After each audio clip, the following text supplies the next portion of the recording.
धुळे जिल्हा, नंदुरबार जिल्हा, जळगाव जिल्हा, नाशिक जिल्हा या जिल्ह्यातल्या शेतकऱ्याला सांगू इच्छितो की तुम्ही काय करा, 17 तारखेपर्यंत तुमचा गहू असेल, हरभरा असेल, कांदा असेल, मका असेल, झाकून काढून ठेवा. कारण की 18 तारखे 18, 19, 20, 21च्या दरम्यान उत्तर महाराष्ट्राकडे, खानदेशकडे चांगला पावसाळ्यासारखा पाऊस पडणार आहे. म्हणून हा अंदाज लक्षात यायचा. म्हणजे सांगायचं झालं, हे पाऊस उत्तर महाराष्ट्रातच नाही तर संपूर्ण राज्यभर पडणार आहे. काही ठिकाणी 17 तारखेला सुरू होणार आहे. मग 17 तारखेला पाऊस कुठं सुरू होणार आहे तर 17 तारखेला नांदेड जिल्हा, सोलापूर जिल्हा, लातूर जिल्हा, त्याच्यानंतर गडचिरोली, वर्धा, नागपूर, भंडारा, गोंदिया या पट्ट्यामध्ये 17 तारखेला मध्यरात्री सुरू होणार आहे.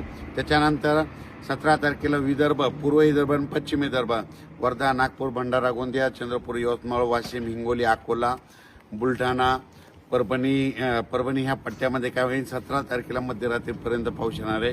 म्हणून हा अंदाज लक्षात यायचा. पश्चिम महाराष्ट्राकडे सातारा, सांगली, सोलापूर, कोल्हापूर, पुणे, अहिल्यानगर या भागात तुम्हाला एक सांगू इच्छितो की जवळपास म्हणजे 18, 19, 20 या 3 दिवस काही काही ठिकाणी पावसाळ्यासारखा पाऊस पडणार आहे. कुठं रिमझिम पडणार आहे. जिथं पाऊस नाही पडला तिथं नुसतं जोराचा वारं देखील सुटणार आहे. म्हणून हा अंदाज सर्व शेतकऱ्यांना लक्षात यायचा. मराठवाड्यात देखील तशीच परिस्थिती राहणार आहे. मराठवाड्यामध्ये 18, 19, 20, 21 4 दिवस पावसाळ्यासारखा काही ठिकाणी पाऊस पडणार आहे. कुठं रिमझिम पडणार आहे, कुठं नुसतं वारं सुटल. म्हणून हा अंदाज मराठवाड्यातल्या सर्व शेतकऱ्यांना लक्षात यायचा.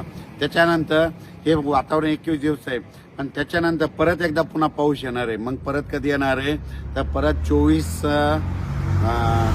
मार्च, 25 मार्च, 26 मार्चच्या दरम्यान परत एकदा पाऊस येणार आहे. पण ते पाऊस मग मराठवाड्यात आणि पश्चिम महाराष्ट्राकडे जास्त राहणार आहे आणि उत्तर महाराष्ट्राकडे जास्त राहणार आहे. म्हणून हा अंदाज लक्षात यायचा. म्हणजे सांगायचं झालं तर 2 टप्प्यामध्ये पाऊस आहे. आता 17 ते 21 आणि त्याच्यानंतर 24, 25, 26च्या दरम्यान पाऊस येणार आहे. म्हणून हा अंदाज सर्व शेतकऱ्यांनी लक्षात यायचा. आपण आपला आलेला गहू असेल, कांदा असेल काढून झाकून ठेवा. कारण की 17 पासून राज्यामध्ये पावसाला सुरुवात होणार आहे. म्हणून हे अंदाज सर्व शेतकऱ्यांनी लक्षात यायचा. हा पाऊस सांगायचं झालं तर वर्धा जिल्हा, भंडारा जिल्हा, गोंदिया जिल्हा, चंद्रपूर जिल्हा, यवतमाळ जिल्हा, वाशिम जिल्हा, हिंगोली जिल्हा, बुलढाणा जिल्हा, अकोला जिल्हा, अमरावती